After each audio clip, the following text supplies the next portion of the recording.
సాయి బంధువులందరికీ సాయి గురించి తెలియాలని షిరిడి సాయి అనుగ్రహ రహస్యం అనే ఈ నిత్యపారాయణ గ్రంథాన్ని ఆ బాబా కృపతో పఠిస్తున్నాను. బాబా గ్రంథాలు చదవలేని వారు, చదవడానికి వీల్లేని వారి కోసం ఈ కలియుగ దైవమైన ఆ బాబా గురించి తెలుసుకోవాలని, ఇంతటి జ్ఞానాన్ని ప్రసాదించిన గ్రంథకర్తను స్మరించుకుంటూ వినయపూర్వకంగా నమస్కరించి పరమ పావనమైన గ్రంథపారాయణాన్ని కృతజ్ఞత భావంతో బాబాకు, గ్రంథకర్తకు అర్పణగా ప్రారంభిస్తున్నాను. ఇక అధ్యాయంలోకి వెళ్దాం. ఓం షిరిడి సాయి పరమ గురుభ్యో నమః. అధ్యాయం 38. కలియుగానికి సాయి బోధించిన సాధనా మార్గం, నవవిధ భక్తి.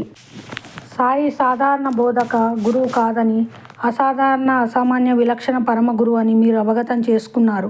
పరమ గురువు ఏది బోధించడు, అనుభవంతో బోధన చేస్తాడు.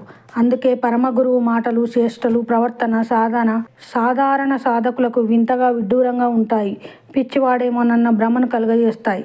సాయి జీవితాన్ని, భక్తులను నడిపించిన తీరును, భక్తుల పట్ల ఉన్న సాయి ప్రవర్తనను పరిశీలిస్తే సాయి రహస్య నిగూఢ సాధనా మార్గం ఏమిటో మనకు అవగతం అవుతుంది. ఈ రహస్య సాధనా మార్గం నవవిధ భక్తి. అనంతరావు అనే భక్తుడి అనుభవం ద్వారా సాయి నవవిధ భక్తిని కలియుగ సాధనంగా ఎన్నుకున్నారని మనకు సుస్పష్టం అవుతుంది. ఒక్కొక్క యుగానికి ఒక్కొక్క సాధనా మార్గం ఉంటుంది. దానిని యుగధర్మం లేదా యుగ సాధనం అని అంటారు. యుగాలు మొత్తం 4. కృతయుగంలో ధ్యానము, త్రేతాయుగంలో యజ్ఞయాగాదులు, ద్వాపర యుగంలో అర్చనము, కలియుగంలో నామ సంకీర్తనం అంటే నవవిధ భక్తి యుగ సాధనములుగా మన శాస్త్రాలు, మహాత్ములు తెలియజేశారు. అందుకే సాయి తన దివ్య ఆచరణతో నవవిధ భక్తిని భక్తుల ద్వారా ఆచరింపజేశారు. ఈ విషయం అనంతరావు అనుభవం వింటే మనకు విషయం సుస్పష్టం అవుతుంది.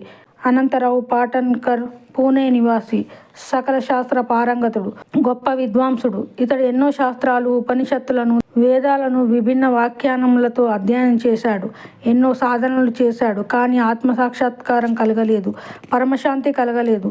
సాయి మహిమలను విని తనకు తప్పక బ్రహ్మానుభూతి కలుగుతుందని ఎంతో విశ్వాసంతో సాయి దర్శనానికి వచ్చాడు. సాయికి నమస్కరించి వినయంతో, బాబా, నేను ఎన్నో ఉత్తమ గ్రంథాలు చదివాను. వేదాంగాలను, ఉపనిషత్తులను చక్కగా లోతుగా అధ్యయనం చేశాను. ఉత్తమ శాస్త్రాలను, పురాణాలను శ్రద్ధతో విన్నాను. అయినా నా మనసులోని వ్యాకులత్వం మాత్రం తగ్గలేదు. నా మనసు అశాంతిగానే ఉండిపోయింది. నేను చదివినంతా వ్యర్థమని నాకిప్పుడు అవగతమైంది. చదువులేని పామరుడైన భక్తుడే నాకంటే ఎంతో ఉత్తముడని అనిపిస్తుంది. నన్ను అనుగ్రహించి మీరే నాకు ఆత్మసాక్షాత్కారం ప్రసాదించి దివ్యజ్ఞాన జీవితాన్ని ప్రసాదించమని సాయిని వేడుకున్నాడు. అప్పుడు సాయి బ్రహ్మానంద నిమగ్నుడై గంభీరంగా దరహాసం చేస్తూ అపూర్వమైన బోధ చేశాడు. ఆ బోధ శ్రవణం చేయండి. ఒకసారి ఒక వ్యాపారస్తుడు వచ్చాడు. అతని ముందు ఒక గుర్రం ఉంది. అది మల విసర్జనకు పూనుకుంది. అది 9 లద్దెలను వదిలింది.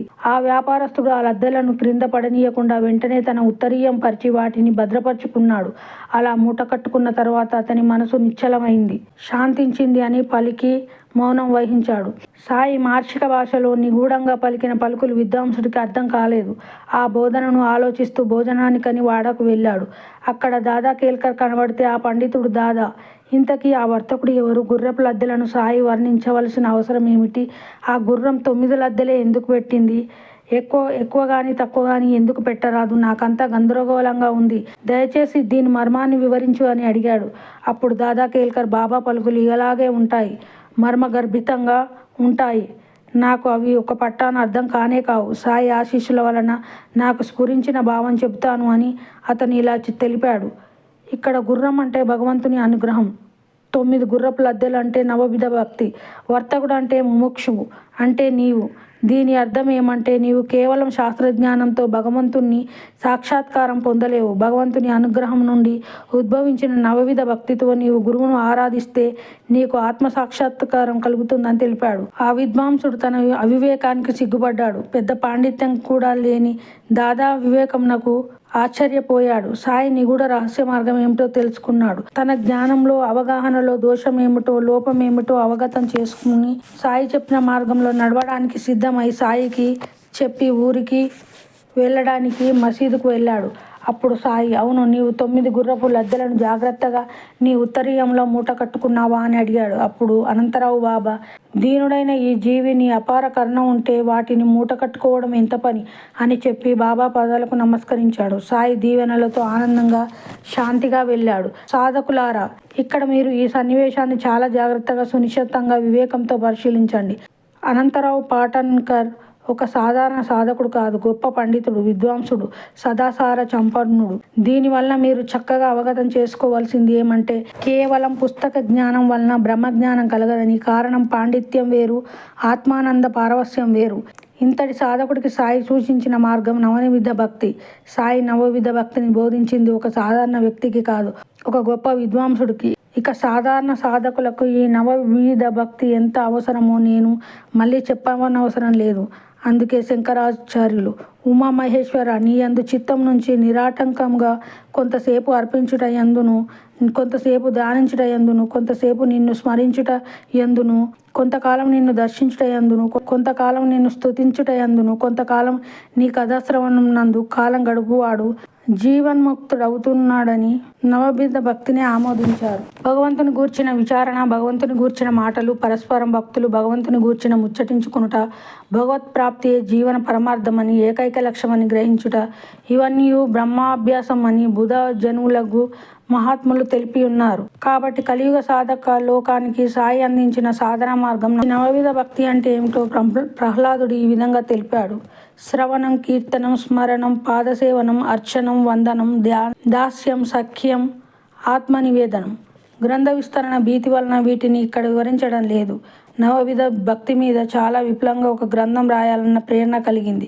కాబట్టి ఆ గ్రంథం త్వరలోనే మీకు అందించడానికి ప్రయత్నిస్తాను. కాబట్టి సాయి జీవితాన్ని, భక్తులపై సాయి మార్గదర్శకత్వాన్ని పరిశీలిస్తే ఈ విషయం మీకు స్పష్టమవుతుంది. ఎందరో భక్తుల ద్వారా ఎన్నో గ్రంథాలను పారాయణం చేయించి శ్రవణం అనే మొదటి సాధన చేయించారు. హారతులు పాడించి కీర్తనం అనే రెండవ సాధన చేయించారు. ఎన్నో లీలలు, మహిమలు చేసి భక్తుల హృదయాలను సాయి చింతనంతో నింపి స్మరణం అనే మూడవ సాధన చేయించారు. పాదతీర్థాన్ని త్రాగించి వారి పాపాలను హరించి ఎంతో పుణ్యాన్ని ప్రసాదించి పాదసేవనం అనే నాలుగో సాధనను చేయించారు. నుదిటిన గ్రంథం, కుంకుమ, అక్షింతలు, హారతిని భక్తుల చేత చేయించుకొని అర్చనం అనే ఐదవ సాధనను చేయించారు. వ్యవహారంలో అద్వైతం పనికిరాదని, గురువుపాసన చేస్తే గాని మనసు శుద్ధం కాదని వందనం అనే ఆరవ సాధన చేయించారు. మసీదు ఊడవడం, రోడ్లు శుభ్రంగా చేయడం, ఎంతో సేవ చేయించుకొని దాస్యం అనే ఏడవ సాధనను సరదాగా ప్రేమతో మాట్లాడుతూ సఖ్యం అనే ఎనిమిదవ సాధనను చేయించారు. భక్తుల సర్వస్వమును తన ఆధీనంలోకి తీసుకొని దైవ చింత తప్ప రెండవ చింత లేకుండా చేసి శక్తిపాతంతో అనుభూతిని కలిగించి ఆత్మనివేదనం అనే 9వ సాధనను చేయించారు. అందుకే సాయి ఏనాడు భక్తులను ధ్యానం చేయమని చెప్పలేదు, యజ్ఞం చేయమని చెప్పలేదు, హోమం చేయమని చెప్పలేదు. కేవలం నవవిధ భక్తిని ఆయన భక్తులకు ప్రసాదించారు. ఈ నవవిధ భక్తికి చిహ్నంగా, నిదర్శనంగా సాయి లక్ష్మీబాయి సింధేకు 9 నాణాలను ఇచ్చి ఈ విషయాన్ని దృఢపరిచాడు.